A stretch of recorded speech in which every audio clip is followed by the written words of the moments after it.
A call heard around the world. Scholz and Putin speak. German Chancellor Olaf Scholz's recent phone call with Russian President Vladimir Putin sent shockwaves through the international community. The call, which focused on the ongoing conflict in Ukraine, has been interpreted in various ways, highlighting the deep divisions among Ukraine's allies. Some see it as a potential olive branch, a first step towards a negotiated settlement. Others, including Ukrainian President Volodymyr Zelensky, view it with suspicion, fearing that it could undermine efforts to isolate Putin and embolden Russia's aggression. The call itself was shrouded in secrecy, with both sides releasing carefully curated statements afterwards. Scholz, according to his office, urged Putin to seek a diplomatic solution to the conflict, emphasizing the need for a ceasefire and the withdrawal of Russian troops from Ukrainian territory. The Kremlin's account, however, painted a different picture, stating that Putin had used the call to reiterate his accusations against Ukraine and its Western backers. Regardless of the true nature of the conversation, the mere fact that it took place is significant. It suggests that despite the ongoing hostilities, lines of communication remain open between Moscow and at least some of Ukraine's allies. This, in turn, raises the possibility of future diplomatic efforts, however slim they may be. Yet, any optimism must be tempered with a healthy dose of caution. The road to peace in Ukraine remains fraught with obstacles, not least Putin's own intransigence. The Russian leader has shown little willingness to compromise on his core demands, which include Ukraine's neutrality and recognition of Russia's annexation of Crimea.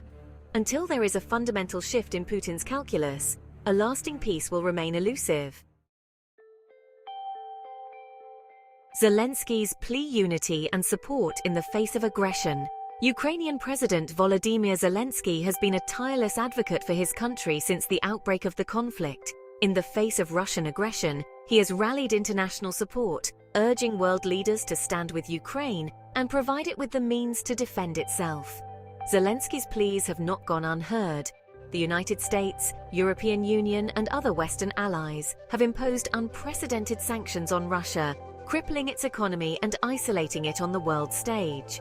Despite these efforts, Zelensky remains acutely aware of the challenges ahead. He has repeatedly stressed the need for continued unity and resolve among Ukraine's allies, warning that any cracks in the Western alliance will only embolden Putin. Zelensky's concerns are not unfounded. The conflict in Ukraine has exposed the limits of Western unity, with different countries advocating for different approaches to dealing with Russia.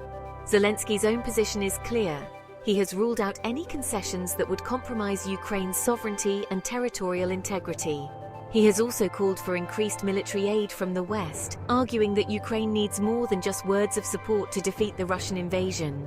Zelensky's leadership during this crisis has been widely praised. He has been lauded for his courage, his determination, and his unwavering commitment to his country. However, the challenges he faces are immense. With the conflict showing no signs of abating, Zelensky will need all his diplomatic skills and political acumen to navigate the treacherous path ahead. A house divided, NATO grapples with disagreements on Ukraine. The ongoing conflict in Ukraine has exposed deep divisions within the North Atlantic Treaty Organization, or NATO. While the alliance has been united in its condemnation of Russia's aggression, there is no consensus on how best to respond. Some member states, particularly those in Eastern Europe, have called for a more robust military response, including the imposition of a no-fly zone over Ukraine.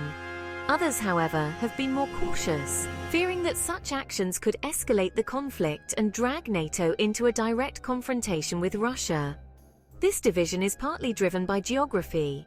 Countries like Poland and the Baltic states, which share a border with Russia, feel directly threatened by Putin's aggression and are therefore more inclined to support a muscular response. Germany, on the other hand, with its history of pacifism and its close economic ties to Russia, has been more reluctant to escalate the conflict. This divergence of views has led to tensions within NATO, with some members accusing others of not doing enough to support Ukraine. The lack of unity within NATO is a cause for concern. It plays into Putin's hands, allowing him to exploit the divisions within the alliance and undermine its credibility. If NATO is to effectively counter Russian aggression, it needs to find a way to bridge these divides and present a united front. Section 4. The Trump factor: uncertainty looms large over Ukraine's future. The upcoming US presidential election casts a long shadow over the conflict in Ukraine. The potential return of Donald Trump to the White House has been met with trepidation in Kyiv and beyond. Trump's past statements and actions have raised serious doubts about his commitment to NATO and his willingness to stand up to Putin.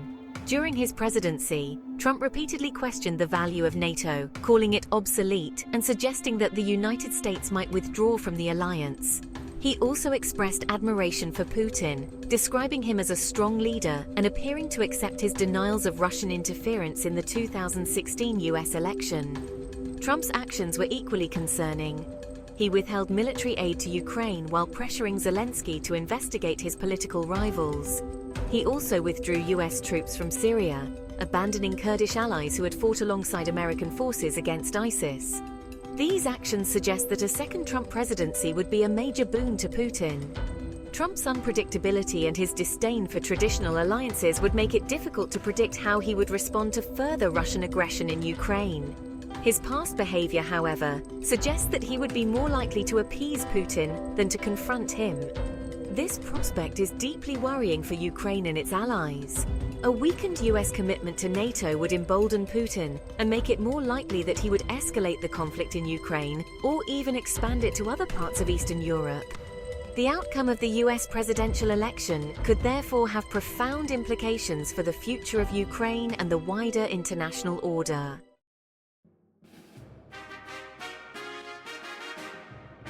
Section 5. Macron and Tusk: a study in contrasting approaches to Russia. The contrasting approaches of French President Emmanuel Macron and former Polish Prime Minister Donald Tusk highlight the spectrum of views on engaging with Russia amidst the Ukraine crisis. Macron, who has maintained an open line of communication with Putin since the invasion, advocates for continued dialogue as a means to de-escalate the conflict and prevent further bloodshed. He argues that isolating Russia entirely will only serve to deepen divisions and make a negotiated settlement more difficult to achieve. Tusk, on the other hand, takes a far more hawkish stance. He argues that Putin only understands strength and that any concessions or appeasement will be interpreted as weakness. He believes that the West should focus on providing Ukraine with the military support it needs to defeat Russia on the battlefield, arguing that this is the only way to deter further aggression and ensure a lasting peace. These opposing views reflect the complex historical and geopolitical realities that shape European foreign policy. France, with its long tradition of diplomacy and its desire to maintain a degree of strategic autonomy from the United States, is naturally inclined towards dialogue and engagement.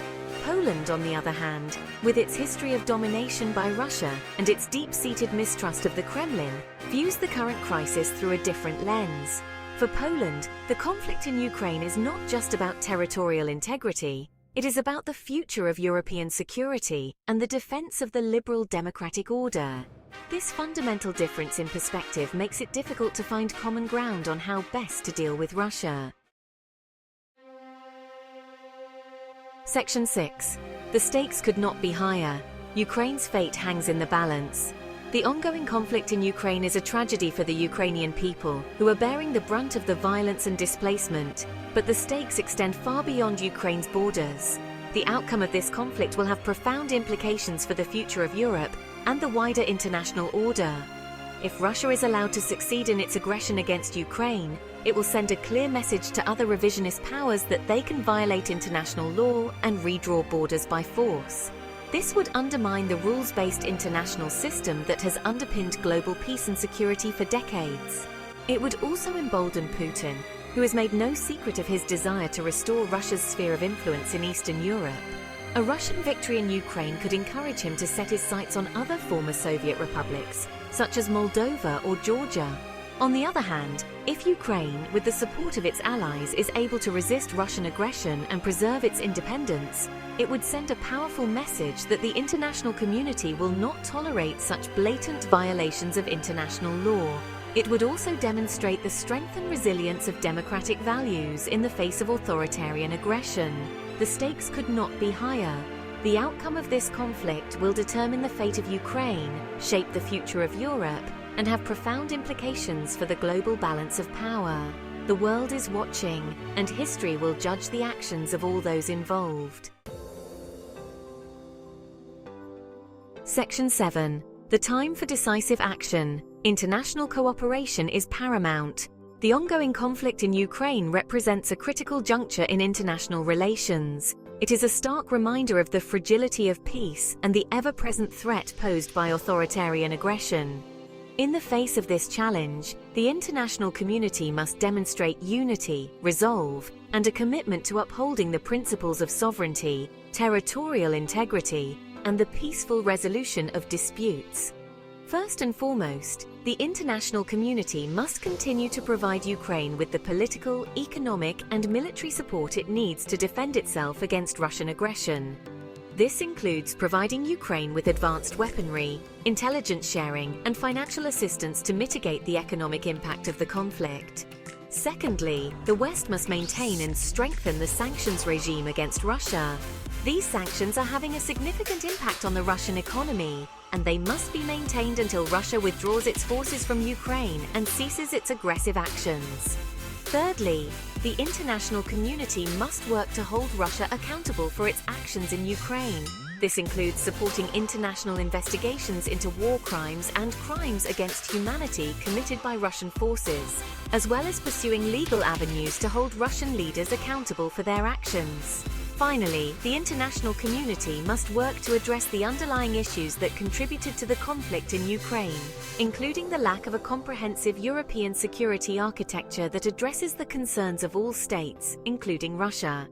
This will require a long-term commitment to dialogue, diplomacy, and confidence-building measures. The road ahead will be long and difficult, but the stakes are too high to allow this conflict to fester. The time for decisive action is now. The future of Ukraine, the security of Europe, and the stability of the international order depend on it.